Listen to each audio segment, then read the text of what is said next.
Hello दोस्तों, स्वागत है आप सभी लोगों का राजस्थान एकेडमी पर।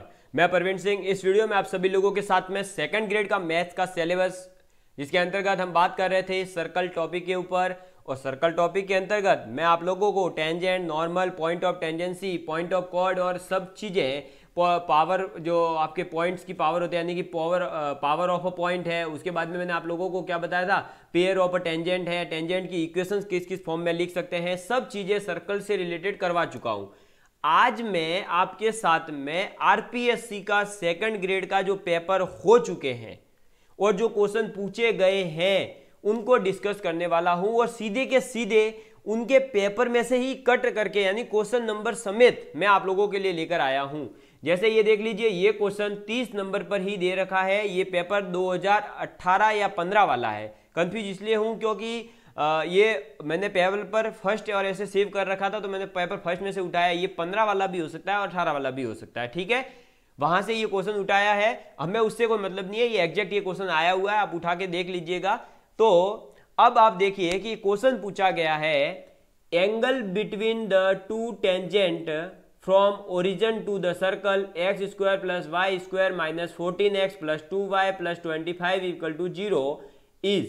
तो आपको एक वृत्त दे दिया है, x square plus Y square minus 14x plus 2y plus 25 बराबर 0। ये कौन सी फॉर्म है? जो सर्कल की नॉर्मल फॉर्म थी। कौन सी वाली? X square plus Y square plus 2gx plus 2fy plus c equal to 0 पर मूल बिंदु से। मूल बिंदु का मतलब होता है 0,0। ओरिजिन से क्या करा? दो स्पर्श रेखाएं खींची गई, तो उन दोनों के मध्य बनने वाला जो कोण है वो क्या होगा? अगर हम इसे डायग्राम से समझें तो ये कहना चाह रहा है आपको कि भाई साहब, ये आप एक सर्कल बनाइए। लो भाई साहब, बना दिया। इस सर्कल में आप क्या करिए कि यहाँ से, ये मान लो ये ओरिजिन है, तो यहाँ से आप दो टेंजेंट खींच लीजिए, ठीक है। ये दो टेंजेंट खींच ली, ये लो। और ये पॉइंट कौन सा हो जाएगा दोस्तों? आपका P पॉइंट। इसके कोऑर्डिनेट क्या दे दिए? 0,0। जहाँ टच हो रही है वो A और B पॉइंट है। ये है क्या? तो ये है PA और PB है क्या? टेंजेंट है। इन दोनों के बीच में बनने वाला कोण कितना होता है? मैंने आपको बताया था ना, जल्दी बताइए कितना होता है। इस टाइप का डायग्राम बना करके बताया था। तो ये जो एंगल होता है ये होता है थीटा, और ये भी होता है थीटा। यानी इन दोनों टेंजेंट के मध्य टोटल एंगल कितना है? 2 थीटा। हमें वैल्यू किसकी निकालनी है? 2 थीटा की। तो मैंने आपको इसका सीधा सीधा एक फॉर्मूला बताया था। क्या फॉर्मूला बताया था और कब बताया था? पूरा याद करवा देता हूं। देखिए, जब मैंने आपको टेंजेंट की स्लोप की तीनों फॉर्म, यानी कार्टेशियन फॉर्म, पैरामेट्रिक फॉर्म और स्लोप फॉर्म पढ़ाई थी, उसके बाद में आपको इंपॉर्टेंट 4 पॉइंट लिखवाए थे। पहला लिखवाया था आपको लेंथ निकालना टेंजेंट की कैसे है। फिर आपके उसके अंतर्गत ये जो क्वाड्रिलेटर बनता है ना, ये देखो, ये सेंटर C है, तो PACB वाला क्वाड्रिलेटर, इसका एरिया क्या होता है। फिर उसी के बाद जस्ट मैंने लिखवाया था angle between tangent B2 theta then tan theta is equal to R upon LT। क्या था formula? tan theta is equal to radius upon में लेंथ ऑफ टेंजेंट। तो अब हमें क्या निकालना पड़ेगा? सबसे पहले तो रेडियस किसकी? इस सर्कल की। फिर हमें क्या निकालना पड़ेगा? लेंथ ऑफ टेंजेंट, यानी कि PA की जो लेंथ है वो निकालनी है। अब रेडियस कैसे निकालते हैं? तो रेडियस का फॉर्मूला बताया गया था आपको, क्या? G square plus F square minus C, ठीक है। और लेंथ ऑफ टेंजेंट क्या बताई गई थी? तो आपको बताई गई थी under root x1 square plus y1 square plus 2gx1 plus 2fy1 plus c, ये बताई गई थी ना। और यहाँ पर ये जो x1 y1 का मतलब है आपका P पॉइंट के कोऑर्डिनेट, जो कि आपको दे रखे हैं 0,0, यानी हमें ये पुट करने हैं। तो अब हम निकाल लेते हैं इसी क्वेश्चन को देखते हुए R निकालने के लिए आप क्या करेंगे? G की वैल्यू। तो जो इक्वेशन दे रखी है उसके अंतर्गत देखिए क्या दे रखा है? 2gx की वैल्यू -14, यानी ये 2g बराबर है कितना? -14, तो g बराबर कितना -7। ठीक है, ऐसे ही 2f(y) होता है, यानी कि 2f इक्वल टू दे दिया 2, तो f इक्वल टू कितना 1। इसी के साथ में c, ये जो कांस्टेंट होता है, तो c बराबर कितना है 25। ठीक है, ये सब पुट करेंगे कहाँ, यहाँ पर, तो g का स्क्वायर यानी कि -7 का स्क्वायर 49 प्लस f स्क्वायर यानी 1 का स्क्वायर 1 माइनस c यानी c की वैल्यू कितनी है 25, ये हो जाएगा √25, क्योंकि ये 49 और 1 50, 50 माइनस 25 25, और √25 की वैल्यू कितनी होती है 5, सबको पता है। ठीक है, फिर आपको LT निकालना है। LT का मतलब क्या है कि आप जो है जिस पॉइंट से रेडियस जो है टेंजेंट खींच रहे हैं, कौन सा पॉइंट है 0,0, उसको आप सर्कल की इक्वेशन में पुट करिए। तो सर्कल की इक्वेशन में पुट कर दो भाई, x की जगह 0 यानी 0 का स्क्वायर, प्लस y की जगह 0 यानी 0 का square, -14 into 0 plus 2 into 0 plus 25। तो आपने देखा कि ये भी क्या बन जाएगा √25, क्यों, 0 का स्क्वायर 0 0 0, 14 इंटू 0 0, 2 इंटू 0 0, यानी आगे वाला सब 0, यानी बचा कितना √25, और ये कितना हो जाएगा 5। तो हमारे पास में R और LT की वैल्यू आ चुकी है। तो अब जो हमारा आंसर हो जाएगा वो क्या हो जाएगा, tan theta is equal to, मैं पेन चेंज करके लिख देता हूँ, देख लो, tan theta is equal to 5/5, ये हो जाएगा 1। तो tan theta is equal to हो गया 1। ट्रिगोमेट्री में आपने पढ़ रखा है थीटा बराबर कितना हो जाएगा अब 45 डिग्री। ठीक है, तो ये थीटा की वैल्यू है, क्योंकि tan थीटा 45 पर कितना हो जाता है 1, कितना हो जाता है 1, इसलिए। ठीक है, ये थीटा की वैल्यू है। तो ये तो कब हुई, ये तो थीटा की वैल्यू है केवल और केवल कौन से एंगल को बताएगी, जो हमारा पॉइंट दे रखा है उसको और जो सेंटर को जोड़ने वाली लाइन है उसके और टेंजेंट के बीच का एंगल। लेकिन इसने बोला है दो स्पर्श रेखाओं के मध्य, देख लो मैंने रेड पेन से पूरा नोटेशन करवा रखा है, देखो, दो स्पर्श रेखाओं के मध्य कोण, यानी दो स्पर्श रेखाएं जो है दोनों टेंजेंट उनके बीच में, और उन दोनों के बीच कितना एंगल है 2 थीटा, कितना है 2 थीटा। तो थीटा बराबर तो इतना है, तो 2 थीटा बराबर कितना हो जाएगा 90 डिग्री। तो आंसर क्या हो गया 90 डिग्री। ठीक है, तो हमारे पास में आंसर आ चुका है। आंसर क्या होगा 90 डिग्री। अब देख लेते हैं 90 कहाँ है। तो 90 आपका जो है दोस्तों देख लीजिए कहाँ दे रखा है, 4th ऑप्शन में 90 दे रखा है। ठीक है, 90 डिग्री, ये देख लो। तो यही हमारा आंसर हो जाएगा। आप थीटा बराबर 45 डिग्री आते ही कहीं 3rd ऑप्शन मत टिक कर देना। क्यों, क्योंकि ये 45 डिग्री इसका आंसर मैक्सिमम स्टूडेंट इस पेपर में टिक करके आए थे। क्योंकि बच्चे के दिमाग में क्या होता है, जो मैंने निकाल लिया वही आंसर, जो मैंने निकाल लिया वही आंसर। अरे तूने निकाला है लेकिन पूछा क्या है, दो स्पर्श रेखाओं के मध्य कोण, तो टोटल कोण होगा 2 थीटा, लेकिन जो फॉर्मूला बताया गया है वो tan थीटा का बताया गया है। तो आपको पहले थीटा निकालना है, फिर 2 थीटा निकलेगा। ये बात आपको याद रखनी है, और ये याद नहीं रखोगे तो आप पेपर में पछताओगे। तो ये देखा आपने क्वेश्चन बिल्कुल जो बताया था। आप पीछे के लेक्चर अगर किसी ने नहीं देखे तो आप फर्स्ट लेक्चर से अटेम्प्ट करते आइए। आपका पूरा 2nd ग्रेड का पेपर पूरा का पूरा आपको सॉल्व करवा के मैं दिखा दूंगा, एक एक क्वेश्चन जो जहां से पढ़ा है वहीं से आ रहा है, देख लेना आप चाहे तो।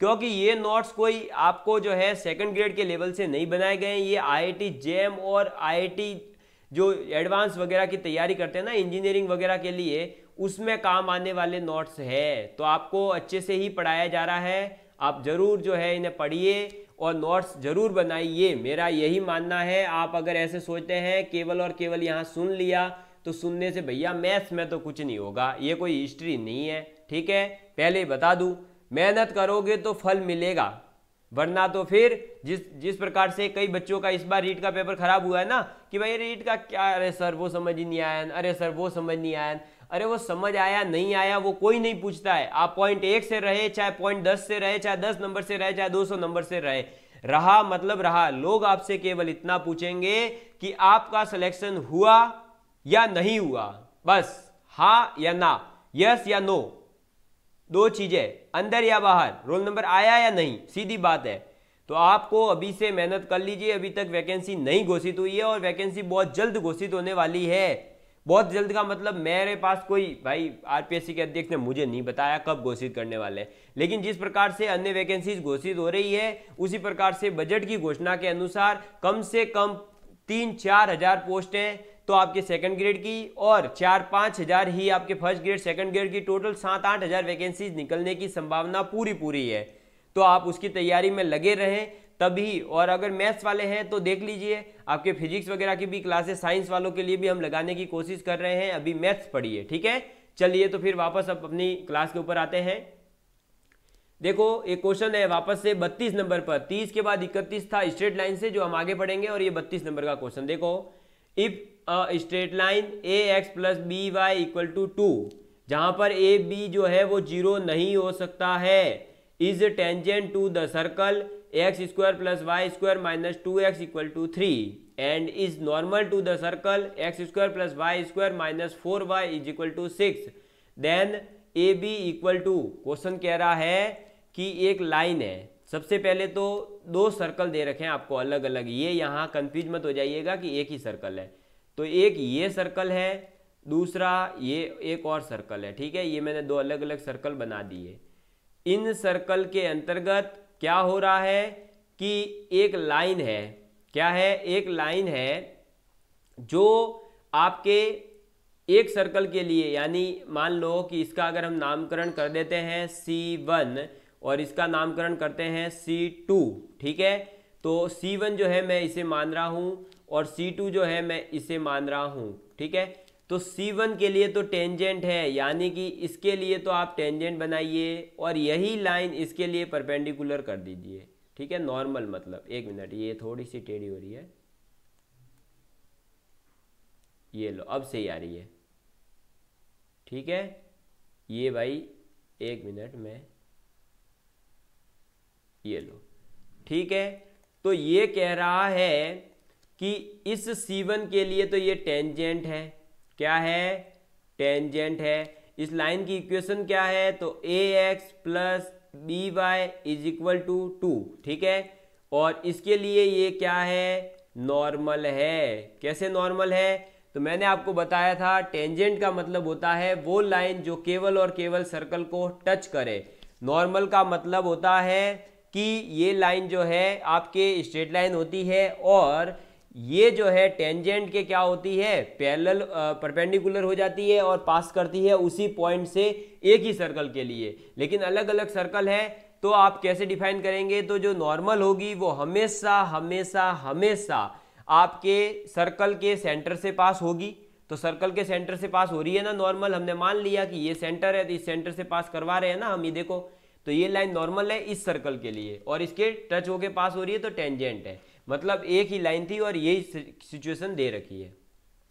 इस सर्कल की इक्वेशन क्या है, तो x square plus Y square minus 2x is equal to 3, और इस सर्कल की इक्वेशन क्या है, x square plus Y square minus 4y is equal to 6, ठीक है।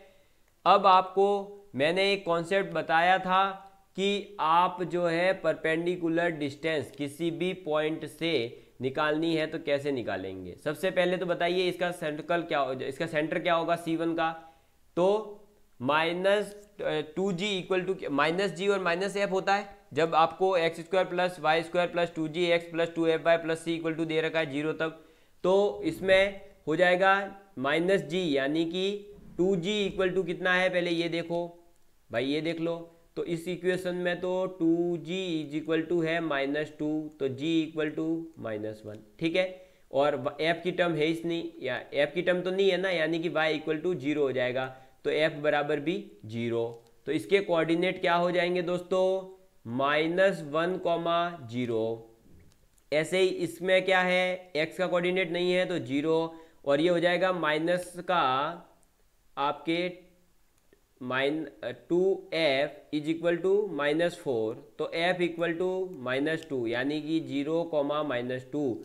तो इसका जो सेंटर है वो क्या होगा, 0, -2, इसका जो सेंटर है वो क्या हो जाएगा 1, 0। दोनों के सेंटर निकल गए हैं। अब हम करते हैं, तो देखिए C1 से इस टेंजेंट के ऊपर ये क्या है, परपेंडिकुलर होती है ना। बताया था मैंने कि सेंटर से अगर आप टेंजेंट को मिलाने वाली एक लाइन खींचते हैं तो वो हमेशा टेंजेंट के लिए परपेंडिकुलर होगी।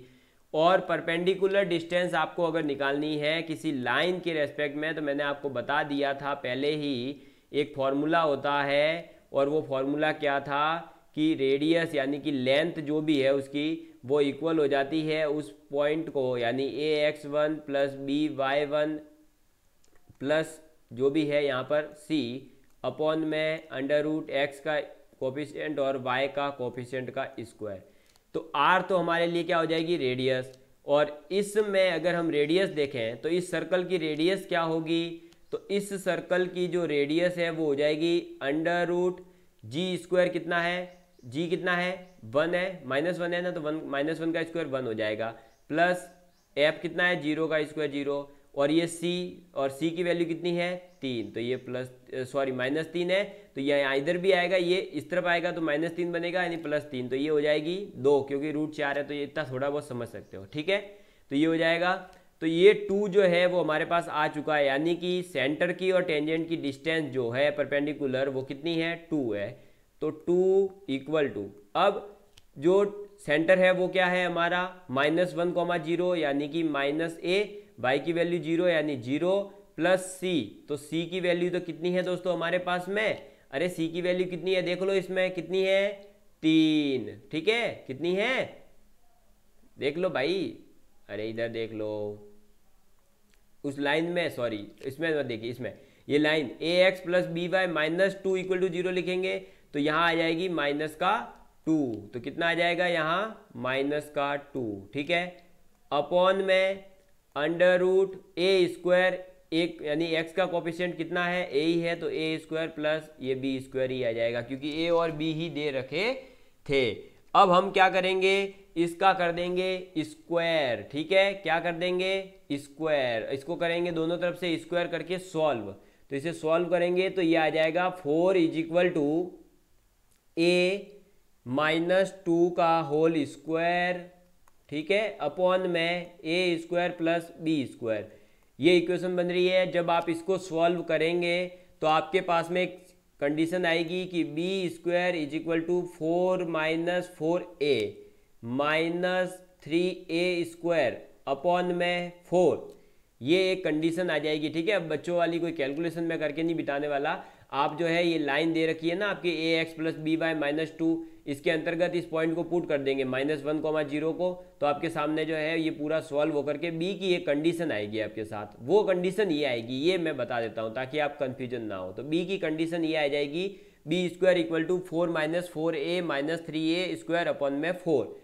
अब आपको पता है कि ये जो नॉर्मल है इस सर्कल के लिए, तो ये नॉर्मल इसके सेंटर से पास होगी ही होगी, और अगर सेंटर से पास हो रही है यानी ये सेंटर को, ये जो इक्वेशन दे रखी है आपकी कौन सी ax प्लस by लाइन की जो इक्वेशन है, ये सेटिस्फाई करेगी किस पॉइंट को, तो ये सेटिस्फाइज इस सेंटर को, यानी 0, -2। क्यों, देख लो नॉर्मल के ऊपर ही आ रहा है ना ये पॉइंट, मैंने बताया ना कि नॉर्मल होगा तो वो सेंटर से पास होगा ही, और सेंटर से पास हो रहा है यानी सेंटर को सेटिस्फाई भी करेगा।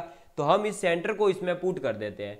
जैसे ही पुट करते हैं तो a × 0 प्लस b × -2 = 2, ये तो हो गया 0, यहाँ पर आ गया b = -1, कितना आ गया b = -1। अरे एक मिनट, यहाँ -2 नहीं आएगा, तो +2 आएगा ना भाई, देखो अभी बताता हूँ कैसे आएगा। -4 है वो +4 नहीं है, ये गलती हो जाती है, अभी पता चल गया, ठीक हुआ, ठीक है, कोई वो देखो अभी करते हैं, मैं समझा रहा हूँ क्या, मैं ये कह रहा हूँ कि ये तो -4 था ना, तो माइनस का f होता है सेंटर, तो क्या होता है माइनस का f होता है ना, -g, -f, तो सेंटर क्या हो जाएगा -f, यानी f = हो जाएगा 2, ठीक है, तो ये 2 ही आएगा, -2 नहीं आएगा। आपको इतना तो ये थोड़ा सा याद रख सकते हो आप कि इसका जो सेंटर होता है वो क्या होता है, जब भी ऐसी इक्वेशन है तो -g, -f मैंने लिखवाया है, तो -g और -f है, तो जो ऊपर भी हमने जी की वैल्यू ये ली है ना, यहाँ पर भी आप चेंज कर दीजिए, ये साइन की वजह से गलत हो सकता है थोड़ा सा, कहीं अगर ऑप्शन ऐसे हो कि साइन की वजह से भी इफेक्ट पड़ रहा हो। तो ये देखो अब 2g इक्वल टू इतना था, g इक्वल टू इतना आया, तो इसका जो सेंटर होगा ना वो +1, 0 हो जाएगा। क्यों? g इक्वल टू -1 है, जबकि सेंटर होता है -g, -f, तो -g यानी कि प्लस का 1 हो जाएगा, तो ये 1, 0 हो जाएगा। ठीक है, तो यहाँ पर भी ये पूरा जो है ये प्लस हो जाएगा। ठीक है, तो ये भी प्लस हो जाएगा, तो यहाँ से ये तो वैसे भी आ ही रहा है। ठीक है, ये बस प्लस हो जाएगा। अब देखिए ये -2 है, अब हमारे पास में b की वैल्यू आ चुकी है, तो b की वैल्यू कितनी आई है? 1। b की वैल्यू 1 आ गई है। इस b की वैल्यू 1 को आप इस इक्वेशन में यूज करिए, जो कंडीशन आई थी b² इक्वल टू ये वाली है ना, इसमें तो क्या हो जाएगा? 1, b² का 1 ही हो जाएगा, इक्वल टू हो जाएगा 4 - 4a - 3a² अपॉन में 4। ये जब मल्टीप्लाई करेंगे इधर तो ये हो जाएगा 4 इक्वल टू 4 - 4a - 3a²। ये 4 से 4 गया, तो ये क्या आ जाएगा दोस्तों? 4a equal to -3a²। ये a से a गया, तो ये हो जाएगा a इक्वल टू कितना? देखो क्या हो जाएगा? a इक्वल टू -4 अपॉन में 3 और b इक्वल टू 1, तो a की वैल्यू तो होगी -4 अपॉन में 3, और जो आपका b है उसकी वैल्यू होगी 1। ठीक है, तो अब देख लेते हैं कौन सा ऑप्शन है। a इक्वल टू -4 और b इक्वल टू 1, यानी हमारा ऑप्शन नंबर जो है कौन सा हो जाएगा? देख लो, 1, b की वैल्यू 1 कहाँ आ रही है? अरे देख लो, b की वैल्यू 1 कहाँ आ रही है? ये फर्स्ट गया, सेकंड गया, केवल थर्ड और फोर्थ में, और a की वैल्यू -4/3, यानी कि थर्ड ऑप्शन हमारा सही है। ठीक है, क्या होगा? तो देखो इसमें कॉन्सेप्ट यूज होगा, कौन कौन से वो मैं बता देता हूँ, रिवाइज करो। कॉन्सेप्ट यूज होगा कि जो टेंजेंट है उसकी और सर्कल के सेंटर के बीच की डिस्टेंस अगर आपको निकालनी है तो आप क्या करेंगे? जो परपेंडिकुलर लेंथ निकालने का एक फॉर्मूला है ना, कि जिस भी लाइन की आप परपेंडिकुलर डिस्टेंस निकालना चाहते हैं, जिस भी पॉइंट से, उस पॉइंट को उस लाइन में पुट करिए, अपॉन में x² और y², x और y का जो कोफिशिएंट है उनका स्क्वायर करके अंडर रूट लीजिए।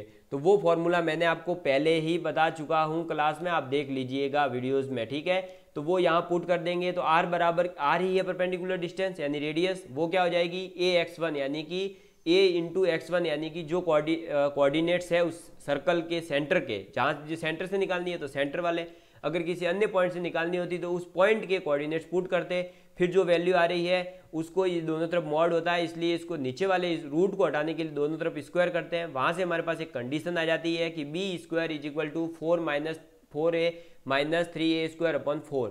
फिर मैंने आपको एक और बात बता रखी है कि सर्कल का नॉर्मल जो भी होगा वो सेंटर से पास होगा, यानी जो दूसरा सर्कल है उसके सेंटर का पॉइंट निकाल लेंगे, क्या आते हैं कोऑर्डिनेट्स 0, 2, वो उस नॉर्मल को सेटिस्फाई करेंगे। नॉर्मल है कौन? ax + by इक्वल टू 2, उसमें कर दो पुट। जैसे ही पुट करा तो आपके पास में b की वैल्यू आ गई 1, b की वैल्यू 1 जैसे ही आई तो आपके जो कंडीशन आ रही थी b² वाली, उसमें पुट करा तो a की वैल्यू निकल गई, तो कितनी आ गई? -4/3, 1। ये दो क्वेश्चन थे जो आरपीएससी ने पूछे थे आपके। अब ये कौन से ईयर आए थे एग्जैक्टली वो मैं बता दूंगा अभी, मैं जो है इसी वीडियो के कमेंट में पिन कर दूंगा कि ये क्वेश्चन कौन से एग्जैक्ट ईयर के थे और ये इसी नंबर पे थे। देखो क्वेश्चन नंबर भी मैंने साथ में लिए हैं, 32 और 30 नंबर पे। ठीक है, अब मैं जो है वो कोड और वो पूरा किस तारीख को हुआ वो पूरा डिस्क्रिप्शन में लिख दूंगा। ठीक है, चलिए दोस्तों, आप इसी तरह हमारे साथ जुड़े रहिए और आपको सर्कल का टॉपिक के जितने कॉन्सेप्ट थे, जैसे जैसे क्वेश्चन पूछे गए थे, सब करवाते हुए मैंने आपको प्रैक्टिस भी करवा दी है। ठीक है, तो अब आप लोगों को खुद को प्रैक्टिस करनी है, साथ ही साथ सर्कल टॉपिक इसी के साथ में कंप्लीट होता है। और वो जो आर्क वाला कुछ है ना, एंगल वाले, उसके 2-3 फॉर्मूले ही हैं और उससे क्वेश्चन नहीं पूछ रहे हैं, क्योंकि वो 10th में जो आपने पढ़ा है ना वो चीजें हैं। तो वो अगर जो है हम कल ही वीडियो में स्टार्ट करूंगा ना, उस टाइम पे फॉर्मूले बता दूंगा जल्दी जल्दी में, क्योंकि वो ज्यादा इतना क्वेश्चन नहीं आ रहे हैं। मैं चाहता हूं कि आप सेकंड ग्रेड में सेलेक्ट हो, ज्यादा नॉलेज इकट्ठा ना करें।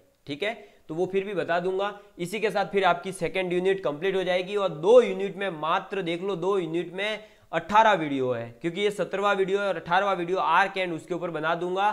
फिर 18 वीडियो में 2 टॉपिक करवाए हैं मैंने, 2 यूनिट्स 18 वीडियो में। तो आपको पूरी डिटेल में पढ़ा रहा हूं, तो आप लोग जुड़िए और आप लोग पढ़ाई करिए। मैं तो ये चाहता हूं आप पढ़ाई करिए, आपका सिलेक्शन करवाइए और अपना नाम रोशन करिए, अपने माँ बाप की जो उम्मीदें हैं उनको खरा उतरिए, उन उम्मीदों पे खरे उतरिए आप, ठीक है।